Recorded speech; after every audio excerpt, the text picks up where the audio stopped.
രാവിലെ ദേ ഞാനും മോളും കൂടെ ഷൊർണൂർ വരെ ഒന്ന് പോകാൻ വേണ്ടി ഇറങ്ങിയതാണ്. നല്ല മഴ ഉണ്ടായിരുന്നു കേട്ടോ ഇറങ്ങിയപ്പോൾ.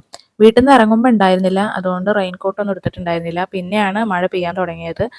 എന്നാലും മഴയത്ത് കയറി നിൽക്കേണ്ട അവസ്ഥ ഒന്നും വരാതെ നല്ല മഴ പെയ്യുന്നതിന്റെ മുന്നേ തന്നെ സ്റ്റേഷനിലേക്ക് എത്താൻ പറ്റിട്ടോ. കുറ്റിപ്പുറം സ്റ്റേഷനിലേക്ക് കൊണ്ടുവിടാൻ വന്നതാണ് ജിനേട്ടൻ. ഞാനും മോളും മാത്രമേ പോകുന്നുള്ളൂ. ജിനേട്ടന് അർജന്റ് വർക്കുള്ള കാരണം ജിനേട്ടൻ വരുന്നില്ല. രാവിലെ നേരത്തെ എങ്ങോട്ടെങ്കിലും പോവുകയാണെങ്കിൽ രേതുവിന് ചായ ഒന്നും കുടിച്ചാൽ ഇറങ്ങില്ല കേട്ടോ. അപ്പം അവൾക്ക് സ്റ്റേഷനിൽ എത്തിയപ്പോൾ സ്റ്റാളിൽ നിന്ന് ഒരു ചായയും വടയൊക്കെ വാങ്ങിക്കൊടുത്തു.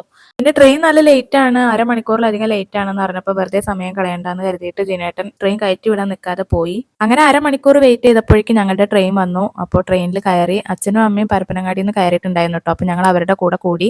അങ്ങനെ ദേ ഷൊർണൂർ വന്ന് ഇറങ്ങി. അമ്മച്ചൻ വേറെ കമ്പാർട്ട്മെന്റിലായ കാരണം രേതു ഇവിടെ ഇറങ്ങിയപ്പോഴാണ് കേട്ടോ അമ്മച്ചനെ കണ്ടത്. അപ്പോൾ ഓടി ചെന്നതാണ്. പിന്നെ ഒന്ന് അവിടെ ഇരുന്ന് ഒരു ചായയൊക്കെ കുടിച്ചിട്ടാണ് കേട്ടോ ഞങ്ങൾ സ്റ്റേഷൻ വിട്ടത്. അങ്ങനെ പോയ കാര്യമൊക്കെ കഴിഞ്ഞ് ഞങ്ങൾ വൈകുന്നേരം തന്നെ തിരിച്ചെത്തി. അപ്പോഴും ജിനേട്ടൻ സ്റ്റേഷനിൽ വന്ന് വെയിറ്റ് ചെയ്തിട്ടുണ്ടായിരുന്നു കേട്ടോ. അപ്പൊ ഇത്രയേ ഉള്ളൂ. എല്ലാവർക്കും ബൈ.